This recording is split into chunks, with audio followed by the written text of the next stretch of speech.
Tara Monroe, a veteran flight attendant at Skyline Airlines, ruled her first-class cabin with unchallenged authority, until one fateful flight shattered her perfect order. As she patrolled the pristine cabin, a well-dressed mother with a baby stepped aboard, disrupting her sacred realm. What began as a routine boarding turned into a dramatic showdown that questioned everything Tara believed. Where are you watching from? Let us know in the comments, and don't forget to like, share, and subscribe. Ring the bell to support our channel. Tara Monroe had built her reputation over years of serving as one of Skyline Airlines' most seasoned flight attendants. In the pristine first-class cabin, where every detail was meticulously maintained, Tara felt most at home. With a crisp uniform and an air of unwavering confidence, she believed that her authority was absolute, a truth that everyone in first class was meant to acknowledge. Every flight, Tara patrolled the cabin like a guardian of order. Her keen eyes missed nothing: the neat arrangement of personal items, the precise temperature settings, and the quiet hum of satisfaction from well-tended passengers. She took pride in maintaining an environment of luxury and decorum. In her mind, any disruption to that serene order was an affront to her professionalism. Tara had long learned that first-class travelers expected not only comfort but a seamless, refined experience, and she was determined to provide it. For her, this role was more than a job, it was a calling. Her confident stride down the aisle, her firm tone when addressing issues, and even the subtle glances that conveyed, "I'm in charge here," were all part of the persona she meticulously cultivated. In Tara's eyes, first class was a kingdom where every rule was sacred, and she was the undisputed queen. Her colleagues admired her for her efficiency and dedication, and many passengers took comfort in the assurance that Tara Monroe was on duty. Yet, beneath that calm exterior, there was an intensity, a readiness to correct any deviation from her strict standards. Tara's approach was both admired and feared. She believed that to maintain the flawless image of Skyline Airlines, every detail had to conform to an unyielding order, and she was the one to enforce it without question. Her daily routine was methodical. Before each flight, Tara would review the cabin layout and meticulously check that every seat was assigned correctly. She knew the names of the regular travelers and prided herself on remembering small details about their preferences. For Tara, being in first class wasn't just a matter of protocol, it was a personal triumph. Her authority was not something to be shared, it was a mantle she wore with pride, ensuring that nothing disrupted the perfection she strived to uphold. On this particular day, as the plane prepared for boarding, Tara's gaze swept over the elegant cabin. Every seat was in place, every tray table polished, and every passenger exuding confidence. She felt a familiar surge of satisfaction knowing that she was about to ensure that order reigned supreme once again. For Tara, this was more than routine, it was a reaffirmation of her expertise and control, a moment to remind everyone in first class that her standards were the only ones that mattered. Little did she know, however, that the calm certainty she relied on would soon be challenged in ways that would force her to confront her own rigid assumptions. As boarding commenced, Tara Monroe's confidence remained unshaken. With practiced precision, she walked down the aisle, greeting passengers and ensuring that the first-class cabin maintained its impeccable appearance. Every detail was accounted for, until her eyes landed on an unexpected sight at the front of the cabin. A woman, carrying a small baby in her arms, was stepping through the entrance with a hesitant smile. The woman's outfit, though neat, did not exude the same polished luxury typical of first-class travelers. For Tara, who prided herself on preserving an exclusive atmosphere, this was immediately disconcerting. The woman, whom we shall call Marina Collins, clutched a first-class boarding pass tightly in her hand. Accompanying her was her infant, whose soft coos and occasional whimpers filled the air, a sound that, to Tara, was an unwelcome disruption in this haven of refined tranquility. Without missing a beat, Tara's eyes narrowed slightly. In her mind, first class was reserved for those who upheld a standard of silence and decorum, and a baby, with its unpredictable nature, did not fit that image. Approaching Marina with a firm step and an air of authority, Tara said, "Excuse me, ma'am. I see you have a first-class ticket, but I must inform you that our policy does not accommodate infants in this section. Please proceed to economy class immediately." Her tone was measured, yet edged with disapproval. Marina's eyes widened in confusion. She clutched her boarding pass and the baby even tighter, clearly taken aback by the sudden reprimand. I'm sorry, but my ticket clearly shows first class, Marina replied, her voice calm yet tinged with concern. I've paid for the comfort of my seat, and my baby is quiet, she hasn't caused any disturbance. But Tara was unmoved. In Tara's view, the very presence of a baby in first class was unacceptable, regardless of how peaceful the child behaved. Tara's conviction was rooted in years of tradition and strict adherence to protocols. To her, the rules were clear, and there was no room for exceptions. I understand your situation, but our regulations are in place for the comfort of all passengers, Tara stated firmly. I must insist that you relocate to economy class immediately. Marina's face flushed with a mix of embarrassment and frustration. Other passengers began to notice the exchange. Some cast sympathetic glances toward Marina, while others looked on with a mixture of curiosity and disapproval. The atmosphere in the cabin grew tense as whispers spread like wildfire. Marina tried to reason with Tara, explaining that she had booked the first-class ticket in good faith and that her baby, though young, was calm and well-behaved. Please, I don't want to cause any trouble, Marina pleaded softly. I just want to enjoy my flight as I paid for. Tara's expression remained unyielding. In her eyes, the rules were absolute, and any deviation from them was a disruption to the sanctity of first class.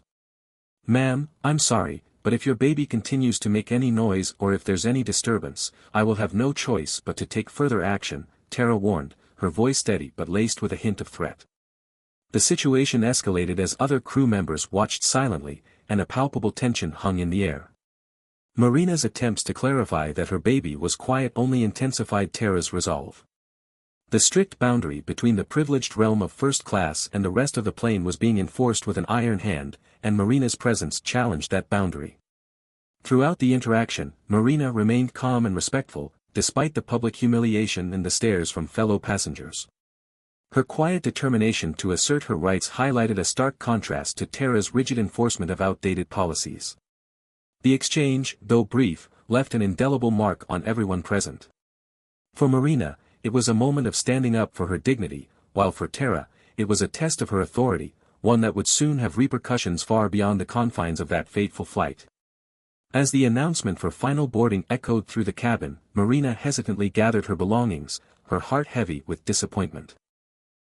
Tara, still in full control of the situation, believed she had maintained order, oblivious to the storm that was beginning to brew beyond the first-class cabin's polished surfaces. If you found these insights compelling, please comment on the video, tell us where you're watching from, like, share, and subscribe to the channel, and ring the bell to stay updated on our latest content. Your support makes all the difference. Veronica Sharp prided herself on her unyielding control over the first-class cabin of Aurora Air. For years, she had been the authority figure who ensured that every detail in the luxurious cabin was impeccable and every rule was enforced without exception.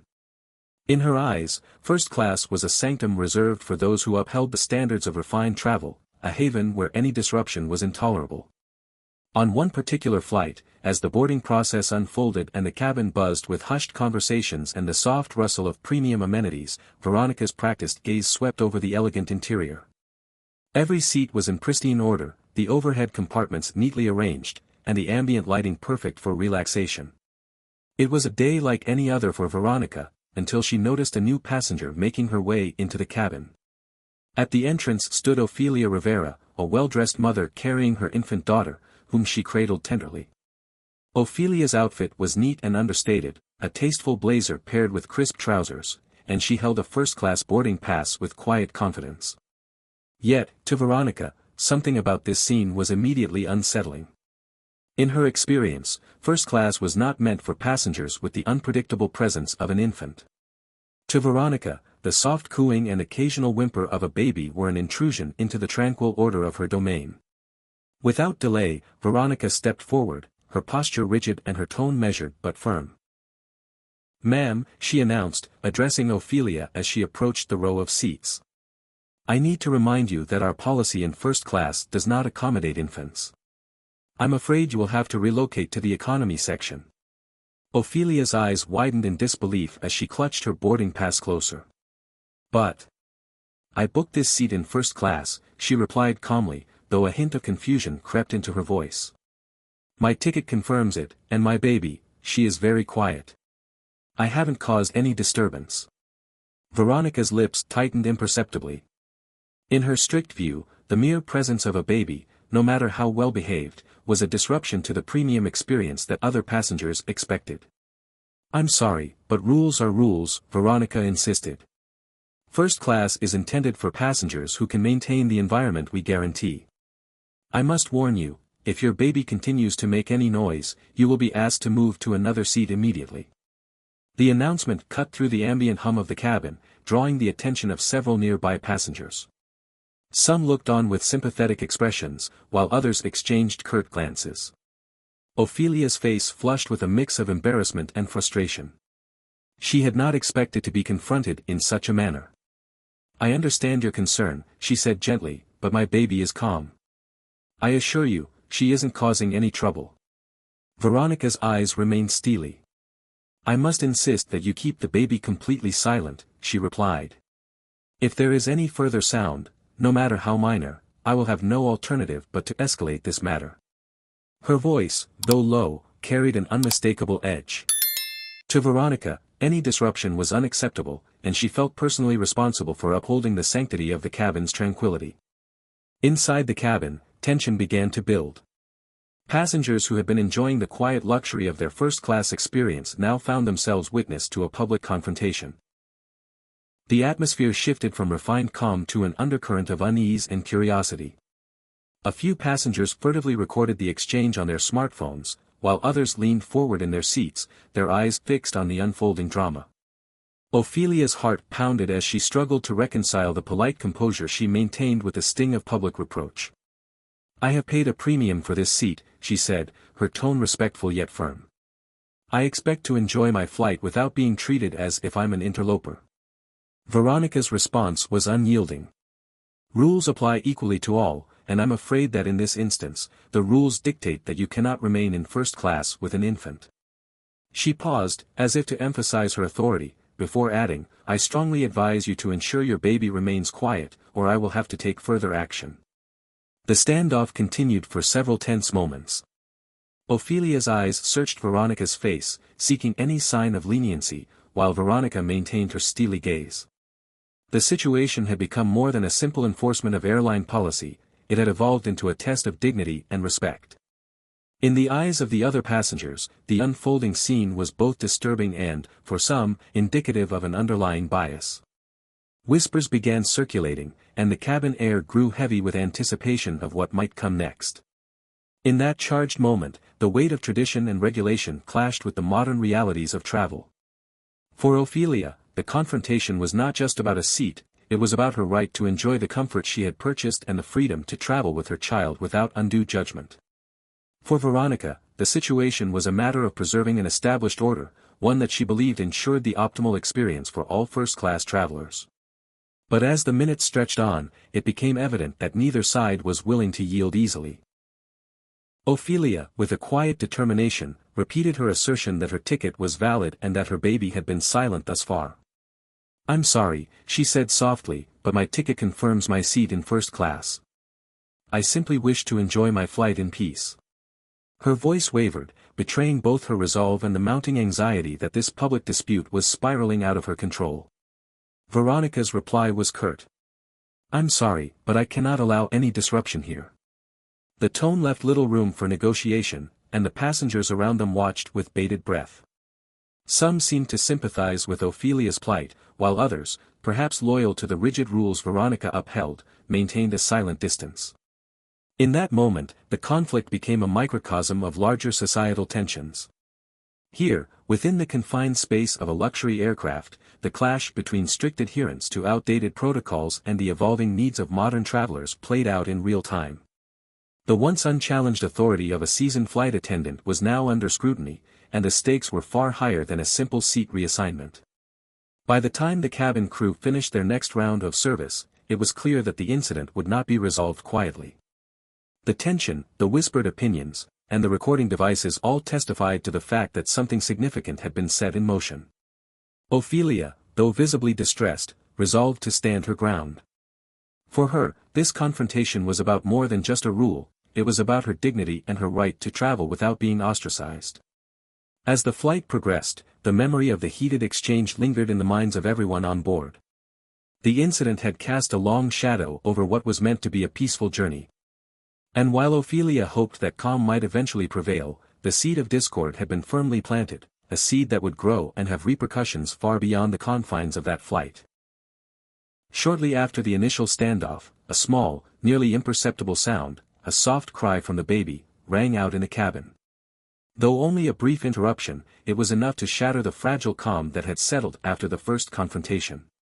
For Veronica Sharp, who prided herself on maintaining order at all costs, this was the tipping point. Veronica's eyes immediately narrowed as she heard the sound. Her mind raced through her strict policies and unwavering beliefs about what first-class etiquette demanded. To her, any noise was an unacceptable disruption. Without hesitation, she strode back to the area where Ophelia Rivera sat, her baby now slightly fussy. The atmosphere in the cabin shifted palpably, whispers turned into quiet murmurs as passengers braced themselves for what they knew was coming next.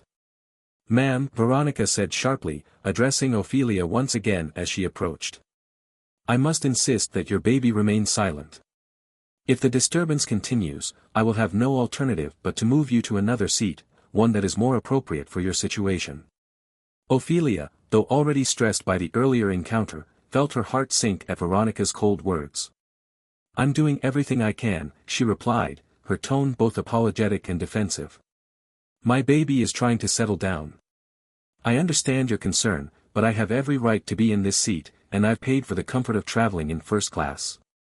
Veronica's expression remained unyielding, her stance rigid as if carved from stone. "Rules are rules, and I must enforce them," she responded. "I understand you're upset, but if there is another sound, even the slightest cry, I will have to take further action." The warning echoed throughout the cabin. Passengers nearby exchanged uneasy glances. Some seemed to side with Veronica's adherence to protocol, while others silently empathized with Ophelia's predicament. The tension was so thick that one could almost taste it in the recycled air of the aircraft. For Ophelia, the repeated confrontation was deeply humiliating. She had expected a smooth journey, an escape from the stresses of everyday life, and instead, she was thrust into a situation where her right to travel in comfort was questioned time and time again. "I'm really sorry," Ophelia said softly, her eyes pleading for understanding. "I truly am. My baby is just unsettled right now, but she'll quiet down. I promise there will be no further disturbance." Veronica's eyes flashed momentarily with irritation, but she maintained her stern tone. "I have already given you ample warning. I must remind you that if there is any further noise, I will be forced to reassign your seat. I cannot allow any disruptions in this exclusive cabin." Her voice, though measured, carried an unmistakable ultimatum. At that moment, a hush fell over the cabin. The conflict had now escalated from a mere enforcement of policy to a confrontation that exposed deeper prejudices. Some passengers began to murmur their disapproval of the relentless enforcement of an inflexible rule, while others simply looked on, anxious about the brewing storm. Ophelia's frustration mounted with each passing second. "Please understand," she pleaded, "I didn't choose this flight to be humiliated in front of everyone. I booked this ticket with the expectation of receiving the comfort I paid for. I'm trying my best here." Her voice wavered, but her determination was evident in her eyes. She refused to be cowed by the rigid enforcement that had already upended her plans. Veronica, however, was not swayed by Ophelia's appeals. In her mind, the integrity of first-class service was at stake. "I'm sorry if you feel humiliated," Veronica said coldly. "But I have a duty to maintain order. Any further disturbance, and I will have no choice but to reassign your seat to a less regulated section of the aircraft." The standoff lasted for what seemed like an eternity. The baby's soft cries, barely audible yet entirely significant, punctuated the silence like a metronome marking time. With each sound, the tension in the cabin grew. Passengers who had been silently observing now leaned in, their eyes fixed on the unfolding drama. A sense of collective discomfort filled the space, as if everyone knew that this incident was not just about a noise, it was about respect, entitlement, and the fragile balance between policy and empathy. Inside her own thoughts, Veronica grappled with a flicker of doubt. Had she been too rigid in her application of the rules? Was her determination to enforce first-class decorum clouding her judgment? Yet, every time that thought surfaced, she pushed it away, convinced that she was merely upholding the standards that had been set for years. Meanwhile, Ophelia's resolve began to harden. Though deeply shaken by the relentless warnings, she realized that she had to stand up for herself and her child. "I assure you," she said firmly, "that I will do everything in my power to ensure my baby remains quiet. But I ask that you also consider that we have the right to enjoy the service we paid for without being treated as if we're an inconvenience." Her tone was calm but resolute, a quiet defiance against the harshness of the situation. At that moment, a ripple of murmurs began to spread among the nearby passengers. Some nodded in silent agreement with Ophelia, while others shook their heads in disapproval of Veronica's uncompromising stance. The conflict had reached a fever pitch, and the cabin's energy shifted dramatically as all eyes seemed to be on the two women at the center of the confrontation. Veronica's face reddened with a mix of indignation and stubborn resolve. "I'm simply following protocol," she retorted sharply. "If you have any issues with that, perhaps you should address it with the management." Her voice, though raised slightly, carried an air of finality, a declaration that there would be no further negotiation. The atmosphere was electric with tension as the flight continued. Ophelia sat back, her heart heavy but her spirit unyielding, as the conflict hung in the air. The baby, now quiet for the moment, remained cradled in her arms, symbolizing both the innocence caught in the crossfire and the burden of having to fight for her rights in a space meant for privilege. Over the next several minutes, the silence of the cabin was punctuated only by the soft hum of the engines and the occasional rustle of a passenger's seat adjustment. The confrontation had become a defining moment for everyone on board, a stark reminder that even in the most luxurious and controlled environments, the clash between rigid rules and personal dignity could erupt into a public spectacle. For Ophelia, this was more than just an isolated incident. It was a testament to the challenges faced by those who dared to assert their rights in the face of an inflexible system. For Veronica, it was a moment that would force her to confront the limits of authority and the inherent dangers of allowing prejudice to guide one's actions. As the flight moved steadily toward its destination, both women stood as symbols of a broader struggle, a struggle between order and compassion, tradition and progress, authority and fairness. In the end, the escalating tension in the cabin left an indelible mark on everyone present. The unresolved conflict, the silent judgment of the onlookers, and the palpable strain in the air signaled that the issue was far from over. Both Ophelia and Veronica would carry the memory of this confrontation long after the flight had landed, each changed in their own way by the harsh encounter, each forced to reckon with the consequences of standing firm in their beliefs. Veronica Sharp had spent years cultivating an image of unwavering authority aboard Aurora Air's first-class cabin. Every flight, every meticulous detail, from the pristine seat covers to the perfectly arranged amenities, was a stage upon which she performed her role as the unchallenged enforcer of order. For Veronica, first class was her kingdom, and she ruled it with an iron fist. No deviation from the strict standards was allowed, every passenger was expected to conform, and she was always ready to remind them whose word was final. On this day, however, as the boarding process was nearly complete and the cabin had settled into its customary hush of refined comfort, a disturbance was brewing that would upend Veronica's carefully constructed world. It began with a routine interaction that would soon become anything but ordinary. At the front of the cabin, a woman named Ophelia Rivera, a graceful, dignified traveler with an understated elegance, had just taken her seat, accompanied by her infant daughter. Ophelia's boarding pass clearly indicated a reservation in first class, yet something in her presence unsettled Veronica. To Veronica, who prided herself on a rigid definition of who belonged in her carefully maintained domain, the unexpected sight of a mother with a baby challenged the very fabric of first-class exclusivity. Veronica had already made her disapproving assessment. In her mind, first-class service was meant for those who upheld a silent, refined standard, even the slightest disruption was unacceptable. Earlier in the flight, she had sternly directed Ophelia to move to a lower-class section. Though the confrontation had escalated into a public scene, Veronica had persisted, unwavering in her belief that her rules, must be enforced at all costs. Now, as the tension in the cabin simmered and whispers passed between curious passengers, an unexpected call over the intercom disrupted the uneasy silence. "Veronica Sharp, please report to the cockpit immediately," came the measured voice of Captain Gregory Holt. A chill ran down Veronica's spine. It was rare for a matter like this to be escalated to the captain's level. With a heavy heart and a mind still reeling from the earlier confrontation, she stepped away from her post and made her way briskly toward the cockpit. Each step felt weighted with apprehension. She had always taken pride in her ability to manage difficult situations. She was known for her steadfast control and unyielding resolve. Now, however, uncertainty gnawed at her confidence. Inside the cockpit, Captain Holt greeted her with a stern yet calm expression. "Veronica," he said, his tone measured, "we need to discuss an incident that occurred in the cabin." He paused, as though choosing his words with care. "I have reviewed the passenger manifest, and it appears there is a discrepancy regarding one of the passengers you recently confronted."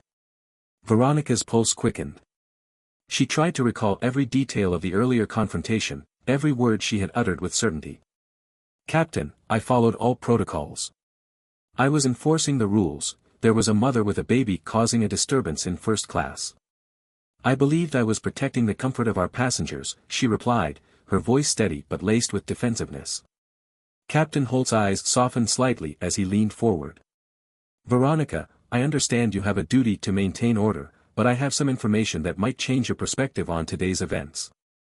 He reached for a document on the console and slid it across to her. "This is the passenger manifest and booking details for the individual you confronted. Please take a moment to review it." Veronica's eyes scanned the document. As she did, her heart began to pound, and a sinking realization crept in.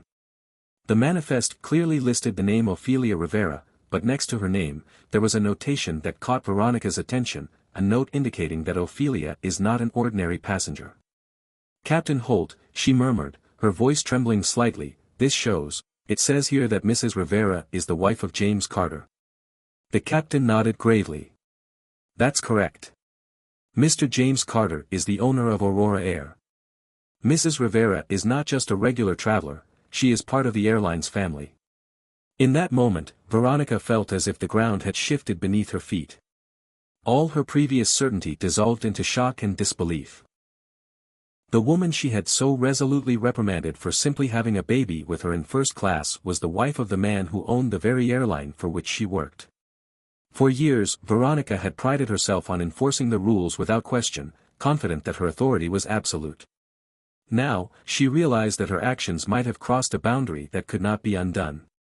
A torrent of conflicting emotions surged within her, shame, regret, and a deep, gnawing fear of the consequences. How could she have been so blind? She had allowed her personal prejudices to cloud her judgment, and in doing so, she had affronted not only a distinguished passenger but also the owner of Aurora Air himself. Her mind raced back to the earlier moments, the curt tone, the unyielding demand to relocate, the cold warning about keeping the baby quiet. All those moments now seemed tinted with a bitter irony. If only she had known, she might have approached the situation differently. Captain Holt watched her silence with a mix of disappointment and measured understanding. "Veronica, I'm not here to cast blame, but you must understand that this incident is not only a violation of our protocols, it is a serious matter for the company. You were enforcing a rule, yes, but in doing so, you overlooked critical details. In a service industry like ours, discretion and sensitivity are as important as strict adherence to policy." Veronica's throat tightened. I thought I was protecting the sanctity of first class," she stammered. "I believed that maintaining a quiet environment was paramount. I never intended to disrespect anyone, especially not someone of Mrs. Rivera's stature." Captain Holt's gaze was firm. "Intentions aside, the impact is undeniable. The way you handled the situation has already drawn significant attention. There are whispers among the passengers, and once we land, this matter will be scrutinized by higher management. I must ask you to reflect deeply on this and understand that sometimes, our personal judgments can have far-reaching consequences." Veronica's mind swirled as she tried to process the gravity of the revelation. She remembered the countless flights where she had asserted her authority without a second thought, confident in her ability to control any situation. But this time, the stakes were infinitely higher. The revelation that Ophelia Rivera was the wife of James Carter, the man who built and owned Aurora Air, cast a long shadow over her entire career. Her hands trembled as she clutched the manifest, and a wave of remorse crashed over her.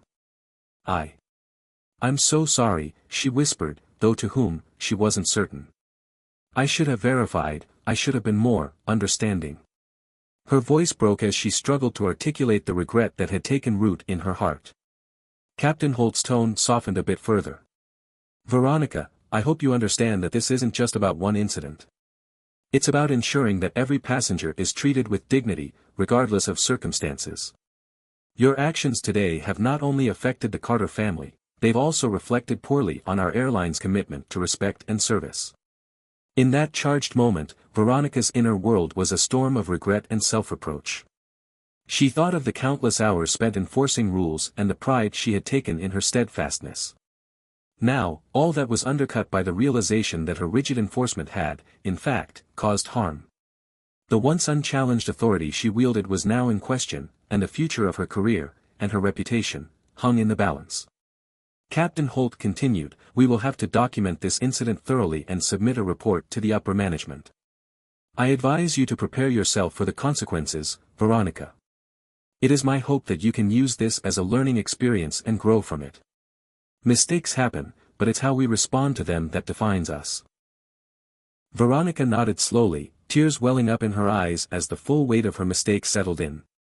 Every moment of the confrontation replayed in her mind, the dismissive tone, the curt warning, and the uncompromising stance she had taken without questioning her own assumptions.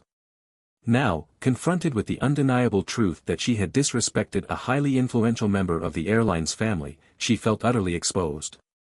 For a long, painful moment, silence reigned in the cockpit. Veronica knew that her world had changed irreversibly. The validation she had clung to for so long, the certainty of her own authority, had been shattered. In its place was a raw, unsettling vulnerability. She was forced to reckon with the fact that her actions were not isolated errors but symptomatic of a broader failure to balance discipline with empathy. Captain Holt's final words echoed in her ears as he prepared to leave the cockpit. Take this time to reflect, Veronica. Our industry demands not just strict adherence to rules, but a commitment to fairness and compassion. I hope you find the strength to make amends. Left alone with her thoughts and the tangible evidence of her misjudgment, Veronica sank into a chair. The document in her hand, the manifest that now symbolized her downfall, seemed to mock her. In that moment, she resolved that if there was any chance to salvage what remained of her dignity, it would begin with an honest confrontation of her own biases. She would need to face the repercussions of her actions and work toward a transformation, a process that would not be easy, but one that was essential if she was ever to be worthy of the trust placed in her by Aurora Air. As the plane continued its descent, the future loomed uncertain. Veronica's path forward was shrouded in the consequences of her hasty actions, and she knew that the coming hours and days would be filled with inquiries, reviews, and, ultimately, accountability. Yet, deep within her, amidst the storm of regret and self-reflection, there flickered a small hope, that this painful experience might eventually serve as a catalyst for growth and change. But for now, she was left to face the reality that her authority, once considered unassailable, had been irreparably compromised. If you found this story meaningful, please like, comment on the video, and tell us where you're watching from, and subscribe to our channel. Don't forget to ring the bell to stay updated on our latest content. Your support makes all the difference. Veronica Sharp's world had shattered long before the plane even touched down. In the tense hours of the flight, the reverberations of her earlier actions had grown from a simple breach of protocol into a profound personal reckoning. Now, as Aurora Air's flight number 407 began its final descent, Veronica was forced to confront the full weight of her decisions, a confrontation that would ultimately determine the future of her career and her very sense of self. The cabin had been filled with an undercurrent of discomfort since the incident with the Rivera family. The Rivera family, led by Ophelia Rivera, a dignified, soft-spoken woman traveling with her infant daughter, had been treated harshly by Veronica when she insisted that they leave their premium cabin seats. Veronica had been so convinced of her authority and so certain that the rules she had long enforced were absolute that she had not paused to consider the real cost of her actions. Now, as the plane began its descent toward its destination, the reality was clear: Veronica's rigid enforcement had hurt not only a family but also the reputation of Aurora Air. Inside the narrow cockpit, Captain Gregory Holt had already briefed the management team about the unfolding crisis. His measured tone had carried a blend of disappointment and resolve when he informed Veronica of the discrepancies in the booking manifest. A manifest that revealed Ophelia Rivera was not an ordinary passenger, but the wife of James Carter, the very owner of Aurora Air. That revelation had struck Veronica like a lightning bolt, shattering her self-assured facade and plunging her into a state of deep remorse. Now, sitting alone in the cramped crew office after being escorted off the flight, Veronica's thoughts spiraled relentlessly. The door to the small, sterile room seemed to close in around her as she reviewed the events in her mind. She recalled every word, every tone of voice, every dismissive gesture she had made towards the Rivera family. What had once seemed like a routine enforcement of regulations now appeared to her as a series of harsh, unforgiving actions driven by a bias she had never admitted to herself. The minutes ticked by, each one heavy with the hum of the airport's distant activity. Veronica's phone lay on the desk, its screen aglow with notifications, tweets, posts, and hashtags such as #JusticeForRivera and #SharpOutOfControl flashing before her eyes. The digital world had not been kind. Passengers who had witnessed the confrontation had recorded every moment, and the video had spread like wildfire, exposing her to a public that was quick to judge and slow to forgive. Every comment stung, every share deepened the sense of isolation that now enveloped her. In a moment of painful clarity, Veronica thought back to the very beginning of her career. She had joined Aurora Air with passion and determination, eager to enforce high standards and provide a luxurious, seamless travel experience. For years, she had taken pride in her ability to command respect and ensure order. Yet, as she now reflected, she realized that the authority she had wielded so ruthlessly was built on an unexamined foundation, one in which assumptions about who belonged in first class were never questioned. Her thoughts were interrupted by the soft creak of the door. It was Ethan Ward, a senior crew member who had long been a mentor to Veronica. His presence, usually reassuring, now only served as a reminder of the consequences of her actions. He stepped into the room with a heavy sigh, his face etched with a mix of sympathy and stern resolve. "Veronica," Ethan began, his tone quiet but carrying undeniable weight, "we need to talk about what happened today. You know why you're here, and you know that your actions have consequences far beyond what you might have imagined." Veronica looked up, her eyes red and weary. "I know, Ethan," she said softly. I let my assumptions get the better of me. I didn't think. I never thought it would come to this." Ethan pulled up a chair and sat down across from her. "You were one of our best for years. You upheld our standards with pride, and for a long time, that made you indispensable. But today, you crossed a line that cannot be ignored. You targeted a family based solely on your interpretation of policy, and your personal bias. And now, the entire world is watching." Veronica's voice trembled as she replied, "I'm so sorry. I see it now, how I've been so blinded by the need to maintain order that I lost sight of empathy and fairness. I never intended to hurt anyone. I thought I was protecting the integrity of first class, but I realize now that I was enforcing an outdated rule with no regard for the real people behind the tickets." Ethan nodded slowly, his expression softening yet remaining resolute. "It's important that you understand that intent doesn't erase impact. The Rivera family trusted us to provide them with the comfort they paid for, and you made them feel unwanted and humiliated. And when it turns out that Ophelia Rivera is not only a first-class passenger but also the wife of our owner, the stakes are even higher." Veronica hung her head, a heavy silence filling the space between them. I feel like I've destroyed everything I've worked for. I've let down not only the Rivera family but also everyone who once trusted me, my colleagues, the passengers, and the very principles I believed in." Ethan's voice was firm yet compassionate. "This is your moment of reckoning, Veronica. Mistakes happen, we all falter sometimes. But what matters is how we choose to move forward. The company is launching a full investigation into today's events, and there will be consequences. I won't lie to you, the path ahead will be long and painful. But if you're willing to learn from this, to genuinely reflect on your biases and take steps to change, there might be a way to salvage not only your career but also your integrity." Veronica's eyes glistened with unshed tears. "I want to change, Ethan. I want to understand why I reacted the way I did, and I want to make amends. I've been so blinded by the idea of order and control that I failed to see the human cost of my actions. Ethan leaned forward, placing a reassuring hand on hers. That's the first step. You need to start by apologizing, not just to the Rivera family, but to everyone who was affected by your actions.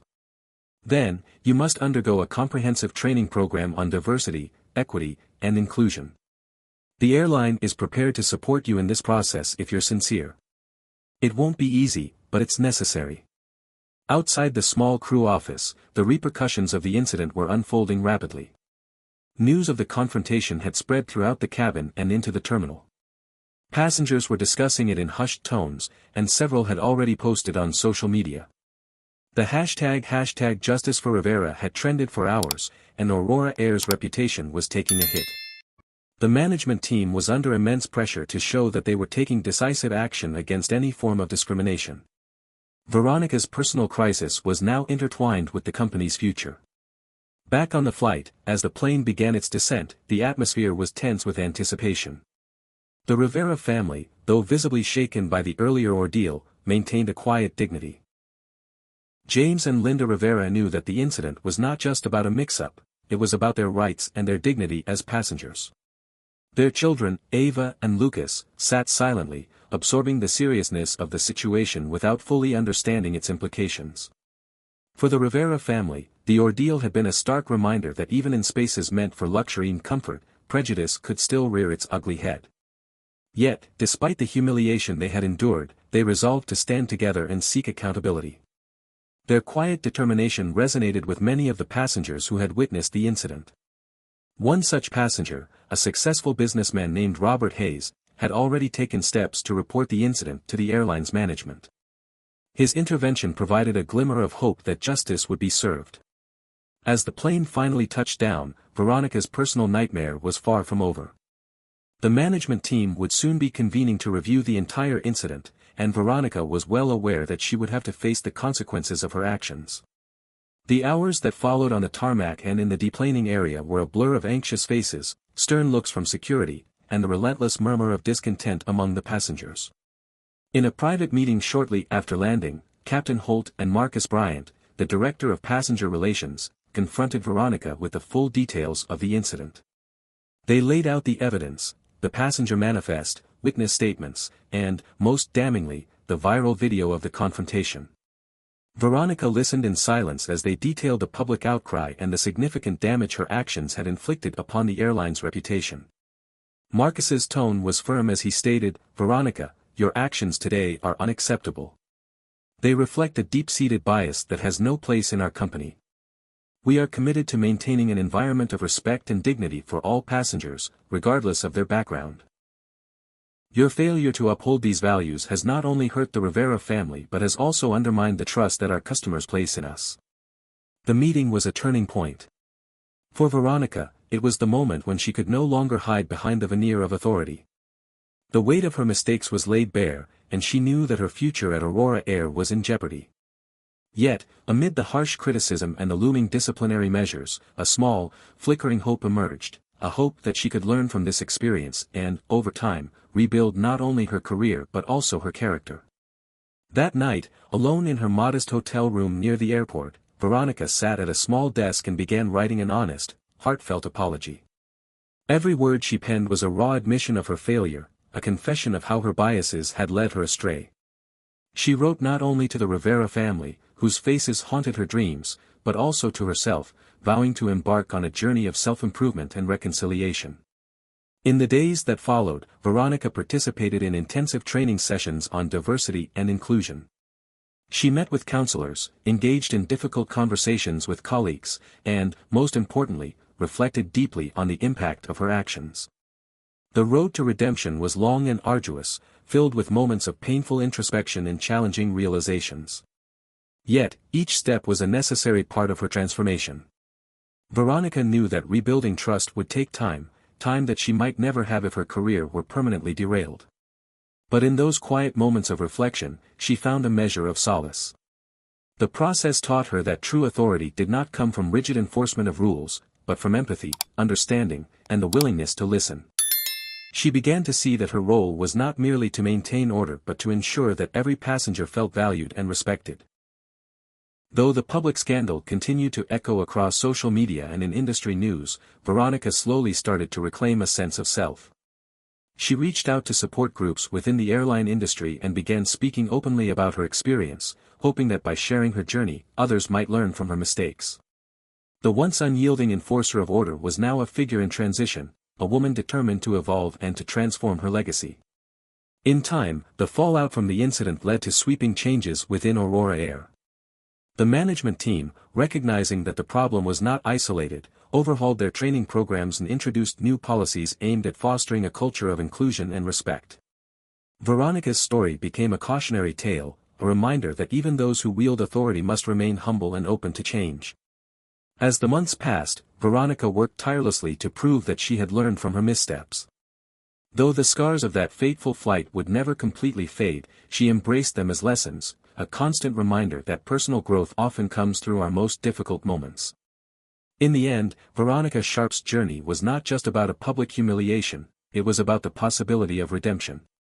It was a story of falling from grace and, with great effort, rising again, stronger, wiser, and more compassionate.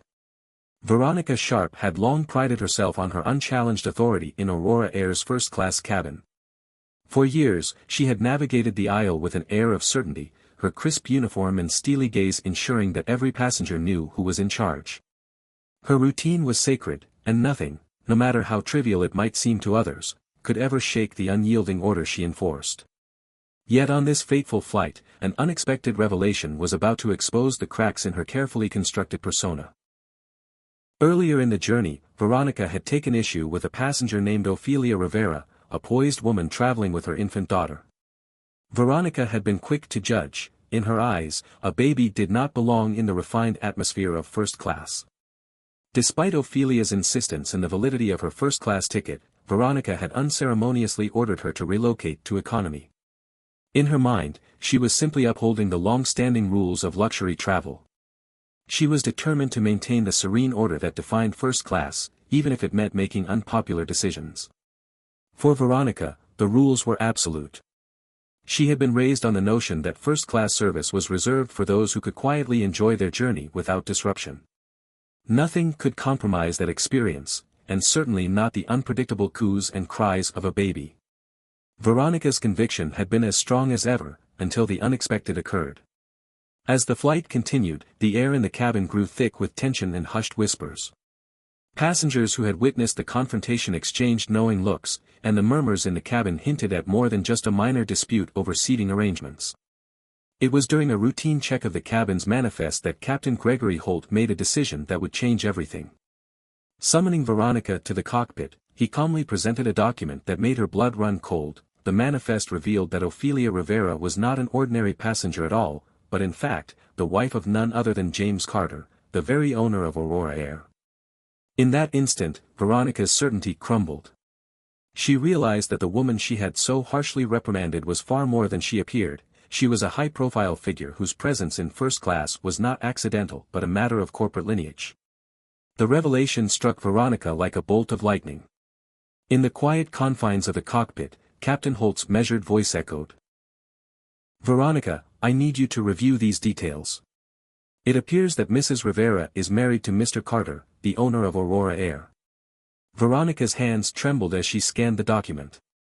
Every word confirmed her worst fear. Her actions had not only embarrassed a family but had personally affronted the highest authority in the company she had once served with pride. Inside the cockpit, silence reigned for several long minutes as Veronica wrestled with the implications of the revelation. Her mind raced back over the incident, the curt tone, the unyielding warning, the complete lack of empathy. In that moment, she realized how deeply her own arrogance had blinded her to the humanity of those she served. The rules she had so doggedly enforced now appeared rigid and callous, and she wondered how she could have been so insensitive. When Captain Holt spoke again, his voice was quiet yet carried an unmistakable weight. "Veronica, your duty is to serve all passengers with dignity.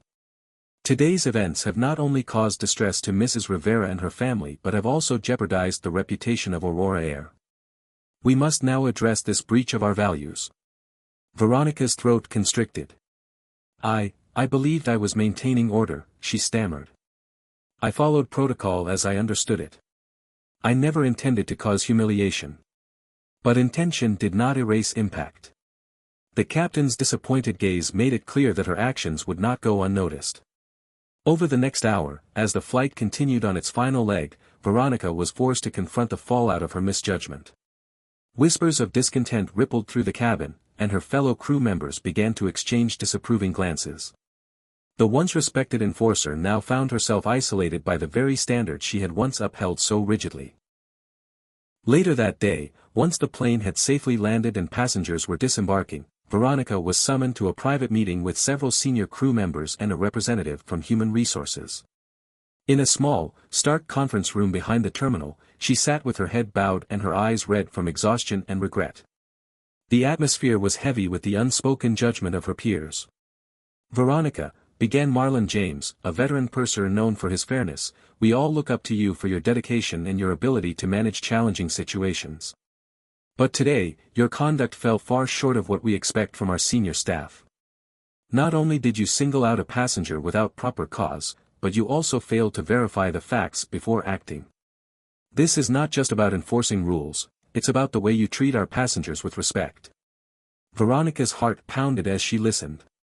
She had been so certain of her authority, so convinced that she was upholding the sanctity of first class, that she had not paused to consider the broader implications. "I realize now," she said quietly, "that I let my own biases cloud my judgment. I acted in haste, and I caused pain to a family that deserved to be treated with dignity. I am truly sorry." The room fell silent as her words hung in the air. Her colleagues, many of whom had witnessed the earlier incident or heard about it through whispers in the cabin, regarded her with a mixture of pity and disappointment. One crew member, a younger attendant named Carla, spoke up. "Veronica, we've all been trained to enforce our policies.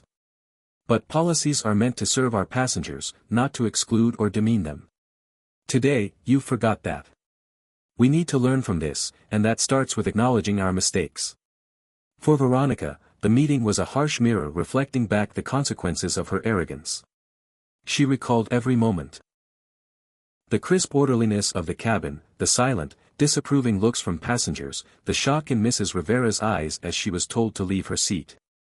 Now, each memory was a wound, a stark reminder of how she had allowed pride to override compassion. Over the following days, the scandal erupted beyond the confines of the airport. News of the incident spread rapidly via social media, and hashtags like #RespectAllTravel and #AuroraAirDignity trended for hours. Passengers, industry experts, and even members of the public weighed in on the importance of treating all travelers with respect. The repercussions for Veronica's actions were far-reaching. The management of Aurora Air launched a full investigation into the incident, and the incident became a case study in how inflexible enforcement and personal bias could damage a company's reputation. Veronica found herself isolated both professionally and personally. Former colleagues, once supportive, now avoided her. The camaraderie she had relied upon was replaced by whispers and cold shoulders. In the quiet hours after the meeting, Veronica spent long nights in her modest apartment, poring over the events in her mind. She tried to understand where she had gone wrong. It was a painful journey of introspection, questioning long-held beliefs, confronting her own prejudices, and recognizing that authority without empathy was hollow. In her solitary moments, Veronica began to draft a series of reflections, not just as a public apology but as a personal commitment to change. She acknowledged that her understanding of first-class service needed to evolve.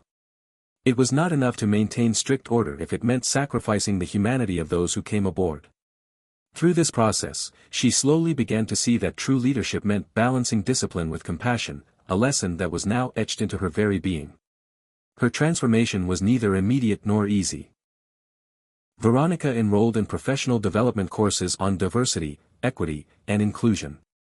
She attended counseling sessions to confront the biases that had festered unnoticed for so long. And gradually, though the road was steep and filled with moments of painful self-doubt, she began to rebuild her understanding of what it meant to serve with dignity. As weeks turned into months, the fallout from that day became a turning point for Aurora Air as well. The company, determined to restore its image, instituted sweeping changes in its training protocols and customer service policies. Veronica's case was discussed openly as a cautionary tale, a reminder that even the most seasoned professionals must continuously learn and adapt. Though the public scandal would forever remain a stain on her record, Veronica resolved to let it fuel a transformation that might one day allow her to reclaim her integrity and perhaps, in time, her career. In the end, Veronica Sharp's journey through isolation and realization became a profound lesson for everyone involved. It underscored that authority without empathy is unsustainable and that personal growth often arises from our deepest failures. The once unyielding enforcer of order was now a humbled woman, determined to transform her shortcomings into strengths, hoping that her painful experience could serve as a catalyst for broader change within the industry. Unchallenged authority among the flight crew. But on this fateful flight, everything began to change in a way she could never have foreseen. It started when Serena was unexpectedly summoned to the cockpit. A terse announcement over the intercom requested her presence, and her heart pounded as she hurried down the aisle. In the cockpit, Captain Marcus Holt awaited her with a calm, yet unmistakably serious expression. He motioned for her to take a seat, and with a heavy sigh, Serena complied. The atmosphere in that confined space was charged with tension. A tension that hinted at revelations that would shake her to the core. "Serena," Captain Holt began, sliding a printed copy of the passenger manifest across the console, "I need you to review these details immediately." His tone was measured but firm. Serena's eyes darted over the document. As she read, her pulse quickened. There, prominently displayed among the names of first-class travelers, was Lydia Rivera. But what caught her attention was not just her presence, it was the note accompanying it. It stated that Mrs. Rivera was the wife of Victor Stone, the owner of Skyline Air. For a moment, time seemed to freeze. Serena's carefully constructed world of rules and rigid order began to crumble.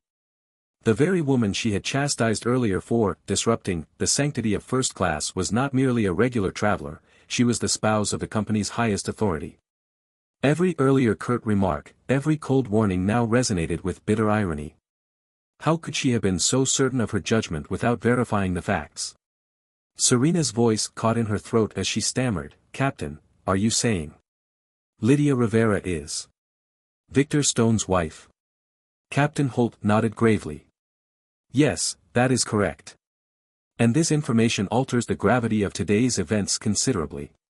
His eyes searched Serena's face, silently asking if she understood the implications.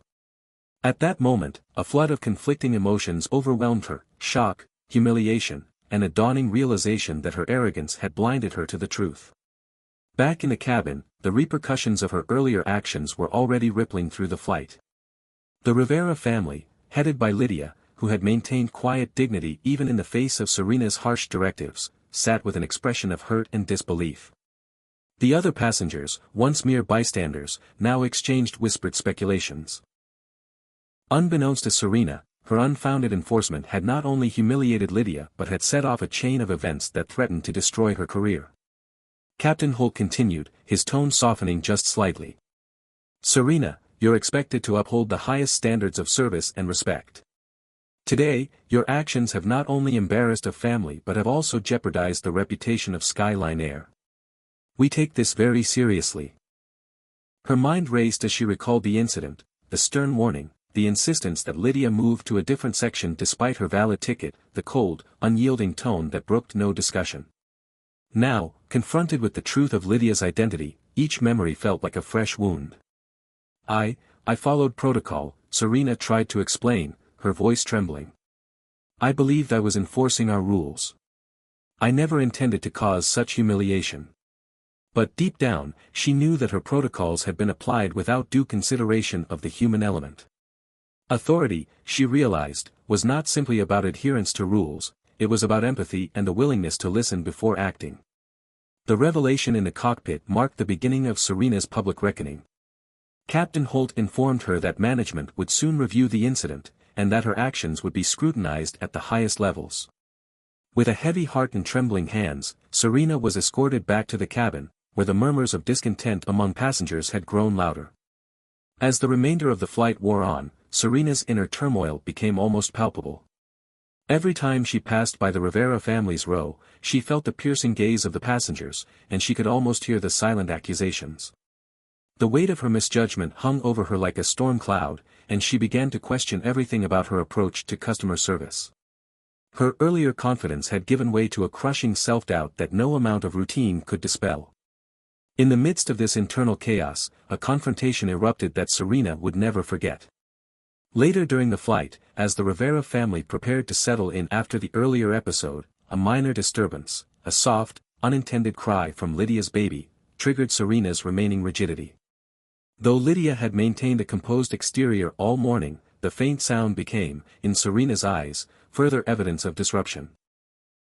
Unable to restrain herself any longer, Serena strode down the aisle and, in a moment of uncontrolled anger, struck Lydia across the cheek. The act was swift and shocking. Lydia recoiled, her hand instinctively reaching to her face, while the surrounding passengers gasped. The slap, though delivered in a moment of misplaced authority, sealed Serena's fate. In that instant, the quiet dignity that Lydia had exhibited transformed into an outcry for justice among the onlookers. Chaos erupted in the cabin. Some passengers demanded that Serena be held accountable, while others rushed to comfort Lydia. Amid the confusion, Captain Holt swiftly intervened. "Enough," he bellowed, his authoritative voice cutting through the clamor. The scene was now beyond repair. Within minutes, the airline's internal systems were activated. Serena's employee login was deactivated, a signal that her privileges and authority were being stripped away in real time. The management had decided that no further delay was acceptable. Her actions had not only violated company policy but had become a public scandal, one that threatened the very reputation of Skyline Air.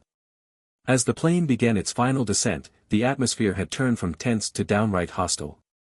Passengers whispered vehemently about what they had witnessed, and some even recorded further evidence of the unfolding debacle.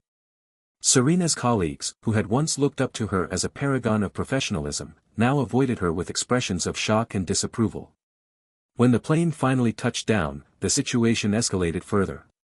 Airport security was called, and as passengers disembarked, Serena was escorted off the aircraft by uniformed officers.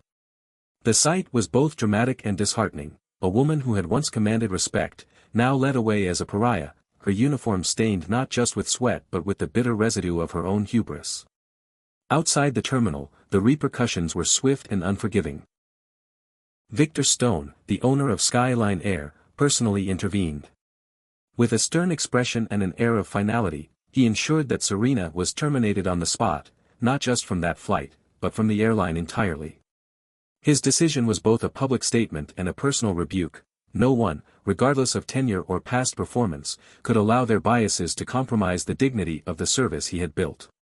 As news of the incident spread rapidly across social media, hashtags such as #JusticeForRivera and #SerenaOut trended for hours. Articles in major publications dissected every detail of the confrontation, and within days, Serena's career was a cautionary tale discussed in boardrooms and training sessions throughout the industry. The public outcry was overwhelming, even former supporters could no longer defend her actions. In the weeks that followed, the fallout from that fateful flight prompted sweeping changes within Skyline Air. The airline's management overhauled its training programs, emphasizing empathy, cultural sensitivity, and the importance of looking beyond rigid protocols. While many passengers hailed these changes as a step toward a more inclusive future, for Serena, it was a painful reminder of what had been lost. Stripped of her position and facing public humiliation, Serena found herself in a state of deep introspection. Alone in a modest apartment far from the bustling corridors of the airline's headquarters, she spent countless hours reflecting on her actions. Every moment of that flight, every dismissive word, every cold command, and the moment of physical violence, played over in her mind like a relentless loop. She knew that her downfall was not merely a personal failure, it was emblematic of a larger systemic issue that had long gone unchallenged. With no clear path forward in her career, Serena began to seek professional help. She enrolled in courses on diversity, equity, and inclusion, and participated in counseling sessions designed to confront and dismantle the biases she had harbored for so long. Her journey toward self-improvement was slow and fraught with pain, but it was also marked by small victories, moments of clarity that reaffirmed her desire to change. Serena started documenting her journey, writing long, honest reflections that she eventually shared in industry forums and on social media. She hoped that by exposing her vulnerabilities, she could help others avoid making the same mistakes. While many were critical of her past behavior, a small but supportive community began to form around her story. They appreciated her candid admissions and her willingness to transform her understanding of what true authority should mean. In time, Serena's personal reckoning became a catalyst for broader conversations within the airline industry. Her story was cited in training seminars and company memos as a vivid illustration of the dangers of unchecked authority and the importance of empathy in customer service. The scandal that had once seemed like the end of her world gradually evolved into a powerful lesson for everyone involved. Yet, despite these small glimmers of hope, the scars of that day remained. Serena knew that the road to redemption was long, and that her reputation would never fully recover from the public humiliation she had endured. But in her darkest moments, she clung to the belief that true growth came from acknowledging one's faults and committing to change, no matter how painful the process. As Skyline Air worked to repair its image, the industry as a whole took note of the incident. Policies were revised, and new measures were introduced to ensure that every passenger, regardless of background or circumstance, received the respect they deserved. Serena's legacy, once defined solely by her rigid enforcement of order, was now intertwined with the difficult but essential work of transformation and accountability. In the end, the tale of that ill-fated flight served as a stark reminder that no one is above the need for self-reflection and growth. Authority, when wielded without compassion, can cause irreparable harm. And while Serena Blake's career in the airline industry was effectively over, her journey toward redemption, and the lessons learned along the way, would serve as an enduring testament to the power of change.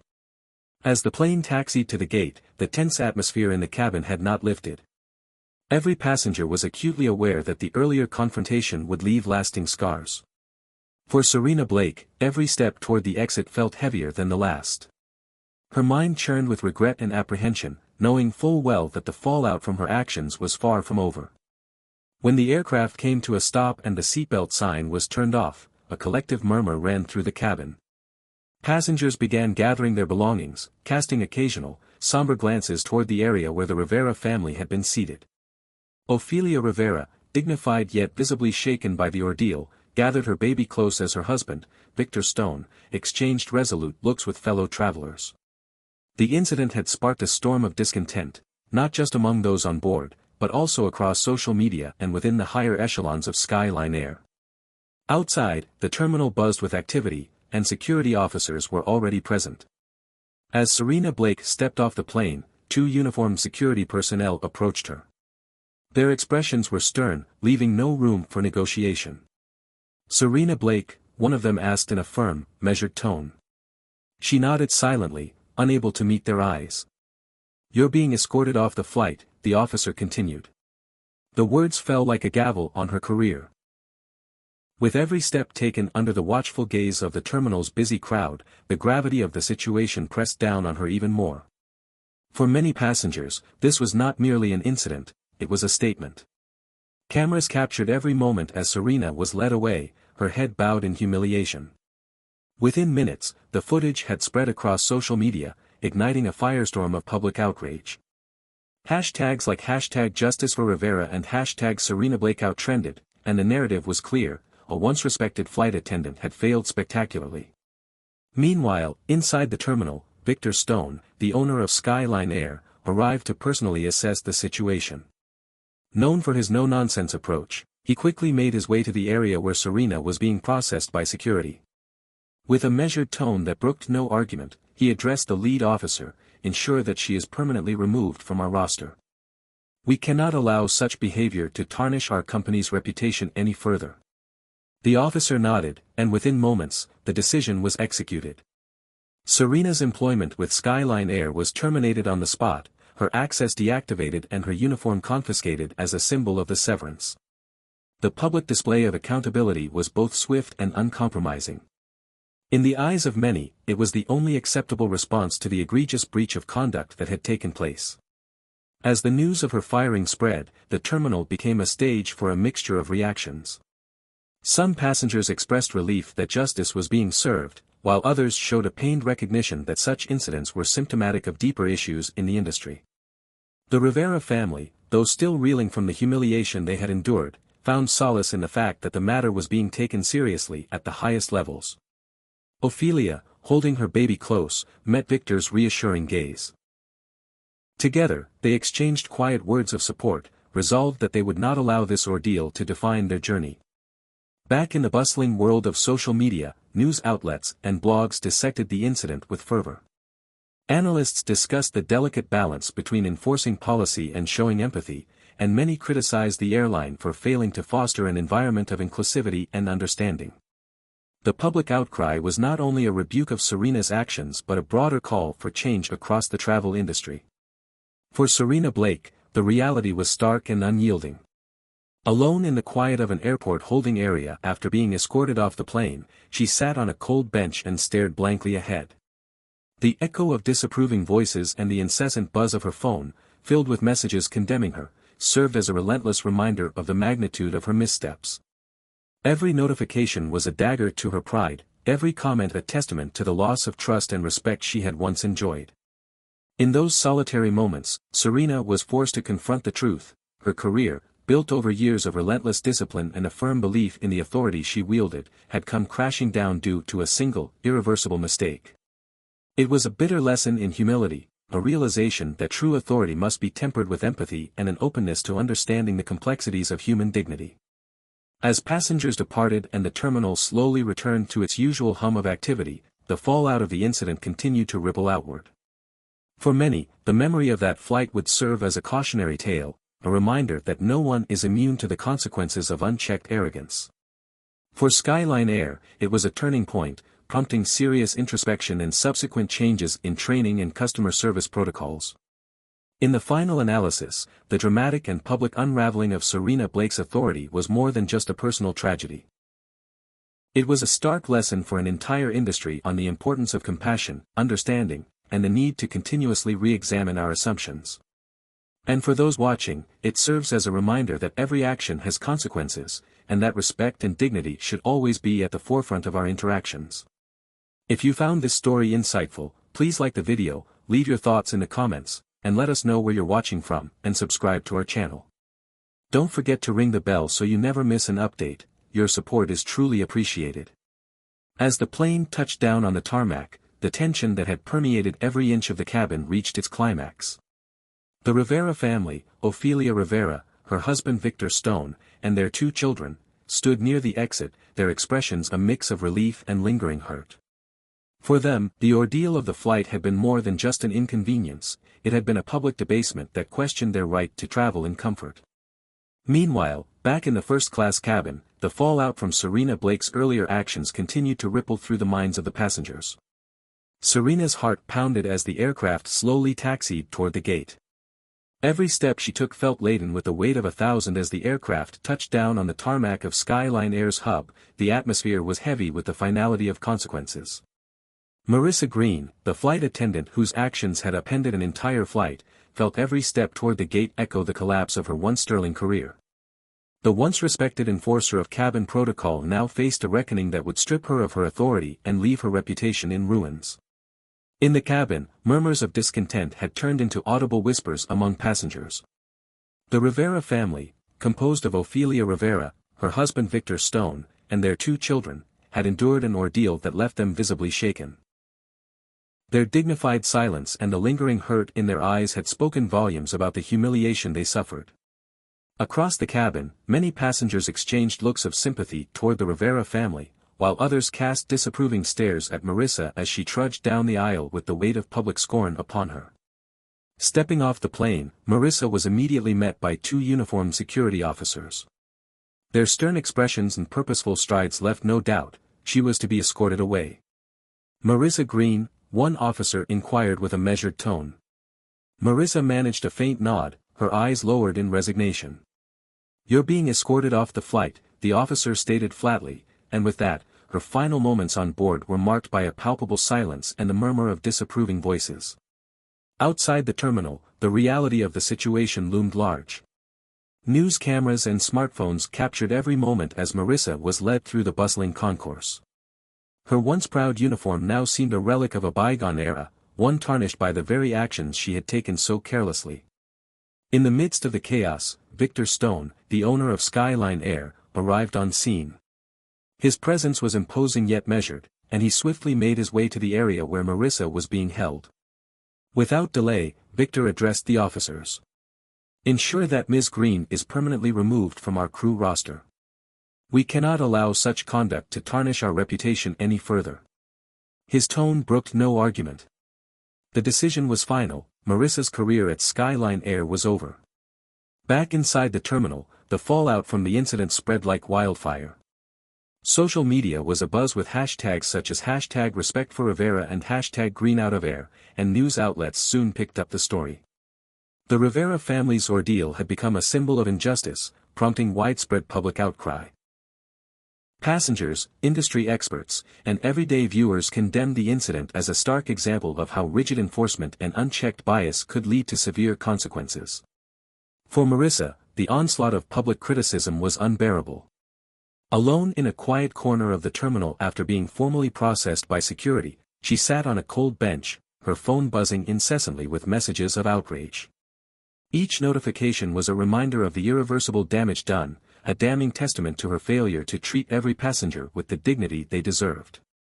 The digital world, unforgiving in its immediacy, had exposed every moment of her misjudgment, leaving her with a legacy defined by a single, catastrophic error.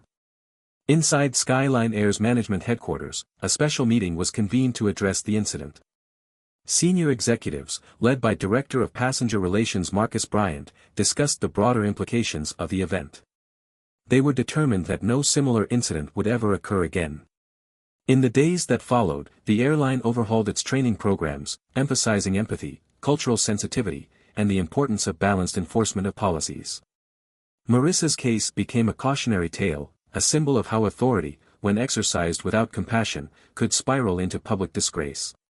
Marissa's personal journey after the incident was one of isolation and painful introspection. In the quiet of her small apartment far from the glamorous corridors of the airline, she spent countless nights reflecting on the choices that led to her downfall. Every moment of the flight, the curt commands, the dismissive tone, the final, irreversible act, replayed in her mind. She realized that her rigid belief in her own authority had blinded her to the humanity of those she was meant to serve. True leadership, she came to understand, required not only the enforcement of rules but also the capacity for empathy and understanding. In subsequent months, while Skyline Air worked tirelessly to repair its tarnished image, Marissa attempted to rebuild a semblance of dignity. She enrolled in courses focused on diversity and inclusion, hoping to confront the biases that had led her astray. She participated in counseling sessions and, eventually, began to share her story in industry seminars as a sobering lesson on the perils of unchecked authority. Though many remained skeptical of her transformation, a small circle of former colleagues and mentors supported her earnest efforts to change. In subsequent months, while Skyline Air worked tirelessly to repair its tarnished image, Marissa attempted to rebuild a semblance of dignity. She enrolled in courses focused on diversity and inclusion, hoping to confront the biases that had led her astray. She participated in counseling sessions and, eventually, began to share her story in industry seminars as a sobering lesson on the perils of unchecked authority. Though many remained skeptical of her transformation, a small circle of former colleagues and mentors supported her earnest efforts to change. Yet, despite her attempts at redemption, the stain on her reputation remained indelible. Every time she encountered a news story or a social media post referencing the incident, she felt a renewed pang of regret. The public's judgment was unrelenting, and for Marissa, the road to forgiveness, both from others and from herself, was a steep and uncertain one. As Skyline Air slowly moved forward, the incident with Marissa Green became a turning point for the entire company. It underscored the importance of empathy in service and catalyzed a transformation in airline customer care policies. Marissa's downfall, while tragic on a personal level, sparked an industry-wide conversation about the delicate balance between authority and compassion.